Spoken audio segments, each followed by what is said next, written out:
सभी मीडिया के दोस्तों, आज आप लोग सब लोग यहाँ आए हैं इतनी गर्मी में और चुनावी जनसभा चल रही है। ये चुनाव कोई मोदी जी का चुनाव नहीं है, बल्कि मुद्दे का चुनाव होना चाहिए। और हमारे नजर में सबसे बड़ा अगर मुद्दा है तो बेरोजगारी है, महंगाई है, गरीबी है, पलायन है, किसानों की समस्या है, शिक्षा है, चिकित्सा है। ये सारा मुद्दे पर जो है चुनाव होना चाहिए। आप लोग जनप्रतिनिधि चुनते हैं ताकि आपको, आपकी समस्याओं को दूर किया जाए, विकास के कार्य हो, सदन में आपके क्षेत्र के लिए आवाज उठाए। आप लोग ऐसा सांसद चुनिए। इसीलिए राष्ट्रीय जनता दल ने कुमार सरबजीत जी को यहाँ का उम्मीदवार बनाया है। कुमार सरबजीत जी आपके घर के बेटे हैं।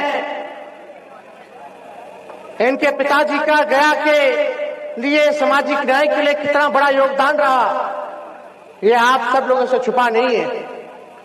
और अपने पिता के कार्य को आगे बढ़ाते हुए सरबजीत जी पर्यटन मंत्री भी रहे, कृषि मंत्री भी रहे।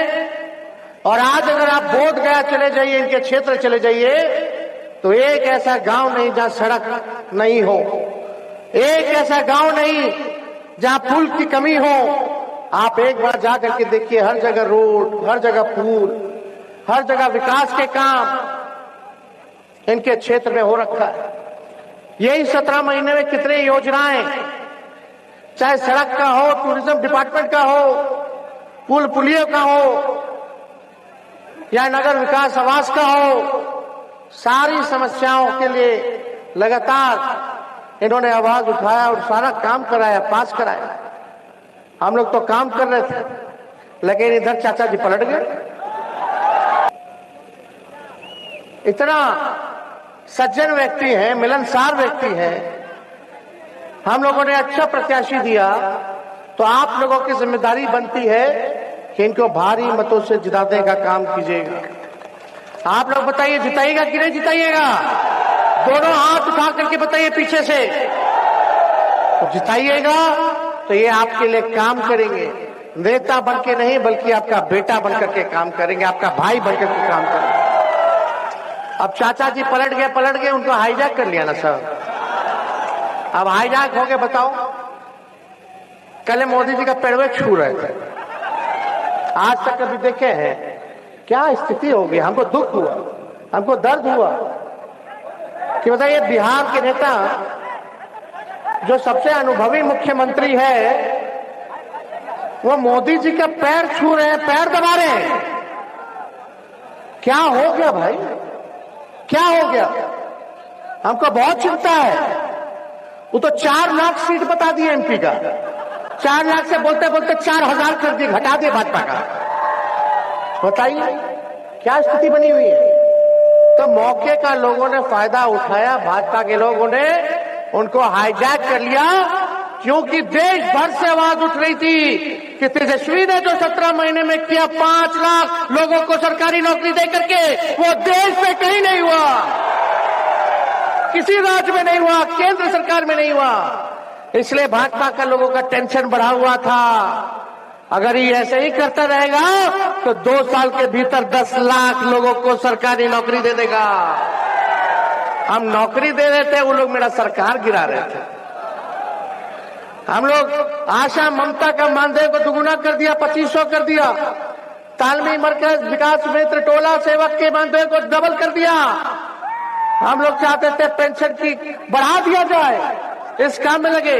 हम लोगों ने जाति आधारित गणना कराया, उसके तहत हम लोग योजना बना रहे थे। आंकड़े आ गए थे जाति आधारित गणना का कि किसकी कितनी संख्या है, कौन जाति की, और संख्या के साथ साथ कौन परिवार, कौन व्यक्ति गरीब है, किसको आर्थिक सहायता चाहिए, उसको हम लोग योजना बना रहे थे। उसमें पता चला कितना लोग दिहाड़ी मजदूर है, कितना लोग नाला साफ करता, कितना लोग जो है भूमिहीन है, कितना लोग का घर पक्का नहीं है, किसकी क्या स्थिति है, कितना गरीब है।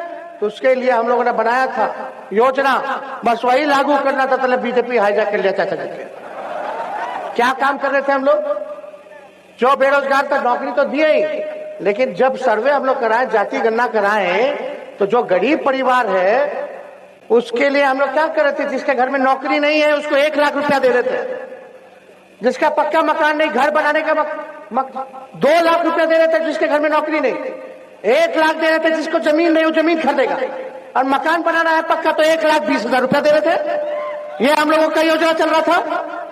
सर्वे का यही ना फायदा हुआ कि आंख खुल गया, पता चल गया कि भाई सच्चाई क्या है, कौन जात के लोग भाई गरीब हैं। और उसमें पता चला स्वर्ण जाति में भी लोग गरीब हैं, पिछड़ो जाति में बहुत गरीब है, अति पिछड़े में और गरीब है, दलित आदिवासी सबसे ज्यादा गरीब है, यह पता चला। इसके तहत हम लोग सबके लिए काम करते हैं। सब लोगों को सामाजिक न्याय के साथ साथ आर्थिक न्याय हम लोग करने जा रहे थे, लेकिन सरकार पलट गया तो पलट गया, उसकी हमको चिंता नहीं है।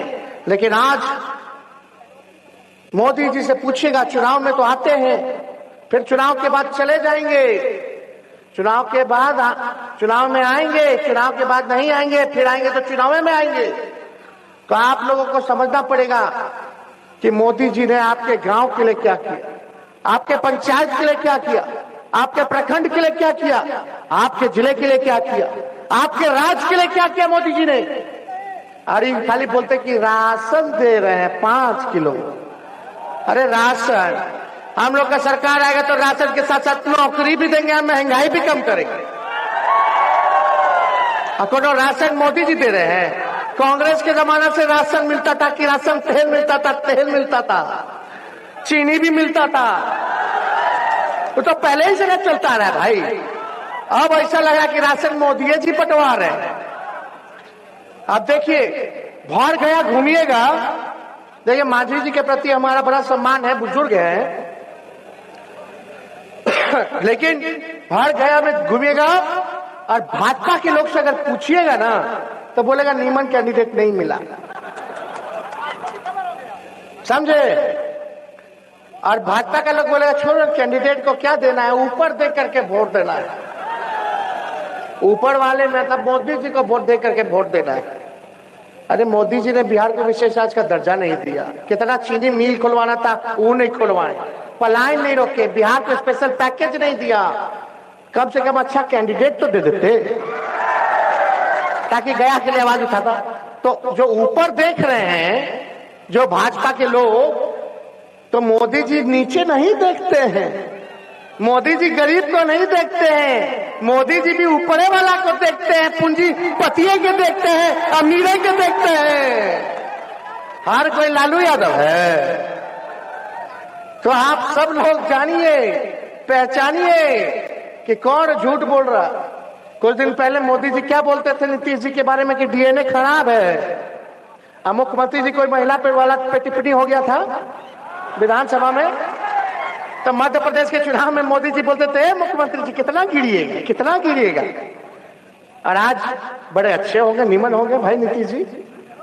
यही नीतीश जी क्या कहते थे, हम मर जाएंगे, मिट जाएंगे, लेकिन भाजपा में नहीं जाएंगे, मिट्टी में मिल जाएंगे, भाजपा में नहीं जाएंगे।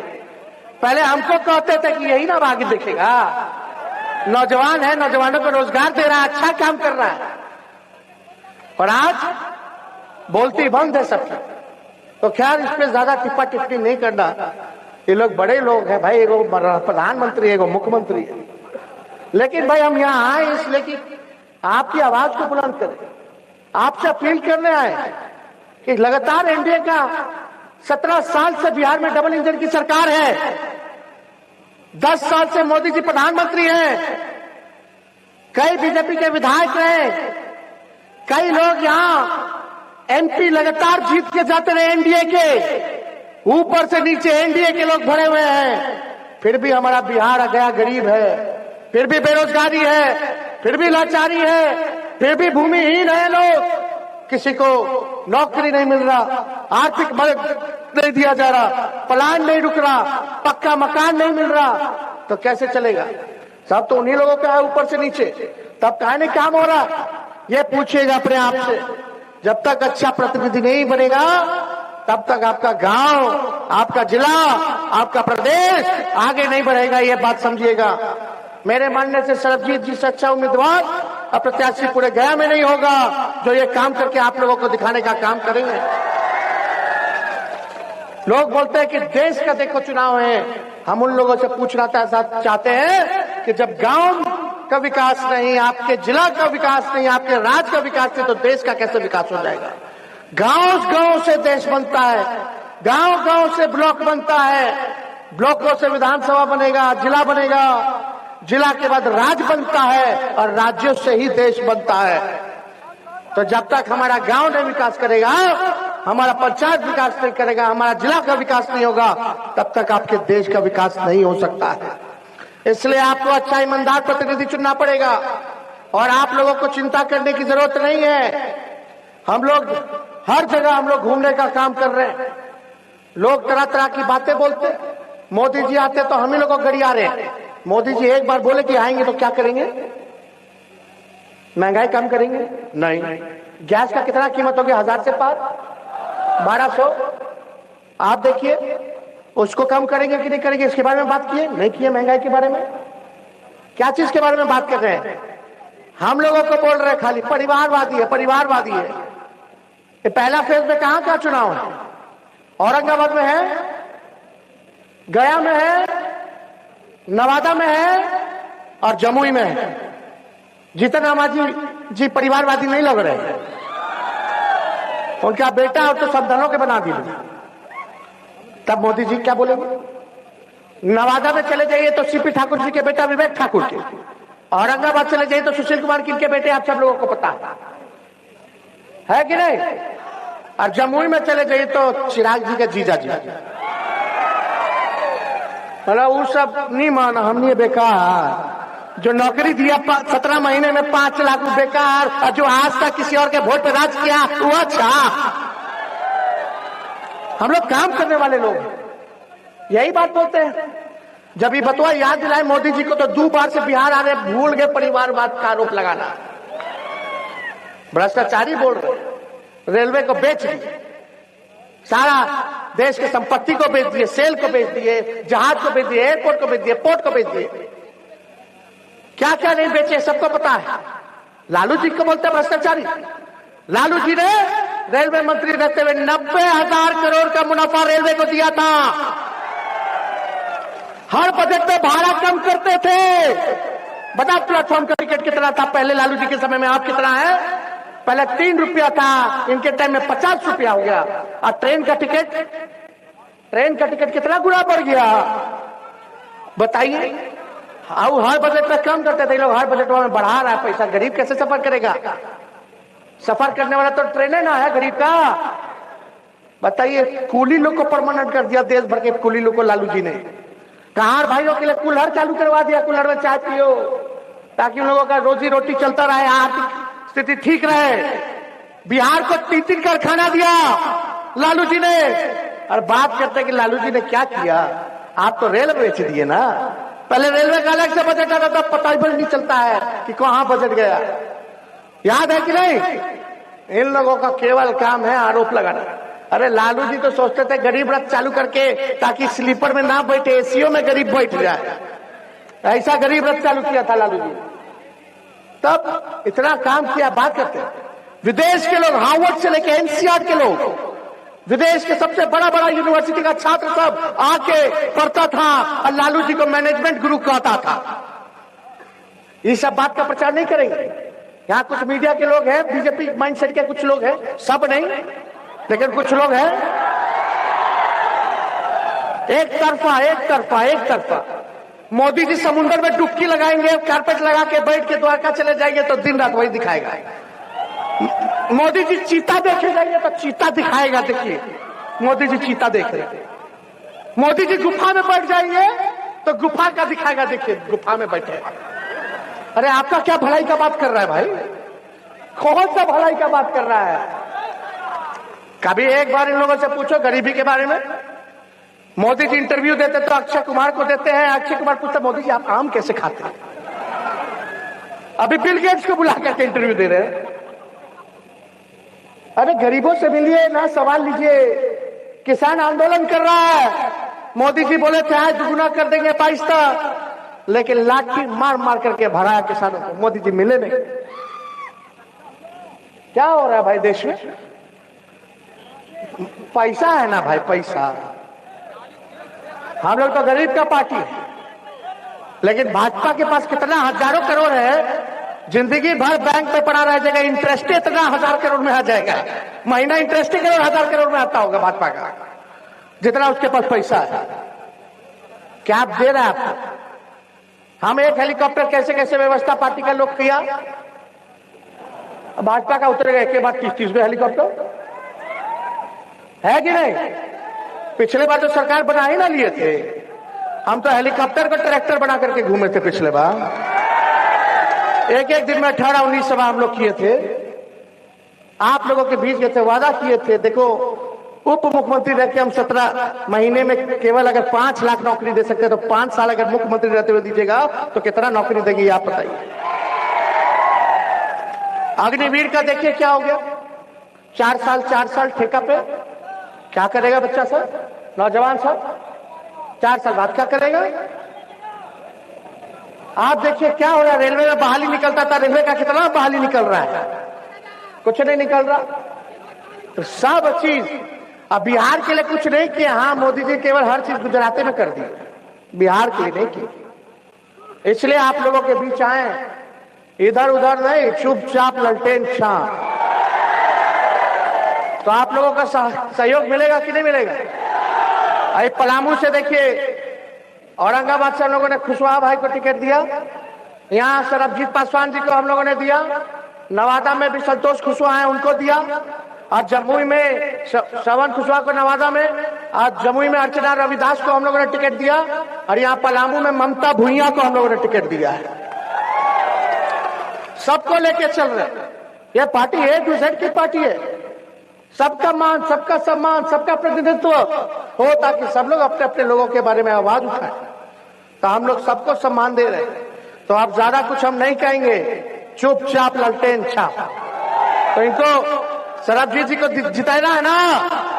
अरे दोनों हाथ तो उठा के बताइए, जिताना है ना? तो इनको विजय का माला पहना दे ना। अब मोदी जी या कोई आएगा तो हिसाब जरा लीजिएगा। अब मांझी जी से जरूर पूछिएगा कि शराबबंदी के खिलाफ आप बोलते थे, कब चालू करा रहे? पूछिएगा, आप तो सरकार में है ना, उनके बदौलत जरा उनसे पूछिएगा।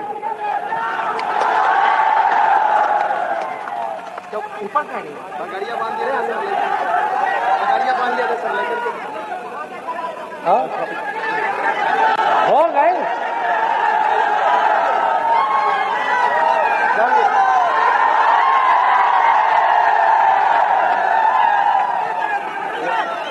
देखिए, पलामू से जो राष्ट्रीय जनता दल ने महागठबंधन में प्रत्याशी बनाया है, ममता भुइया जी भी मंच पे आई है। प्रणाम कर लीजिए सबको। ममता जी, ममता भुइया जी को जो भी आप लोग हितई नितई संबंधी दोस्त यार अगर होगा पलामू में, तो वहां भी लालटेन को जलाना है और ममता भुइया जी को जिताना है। आप सब लोगों का बहुत बहुत धन्यवाद।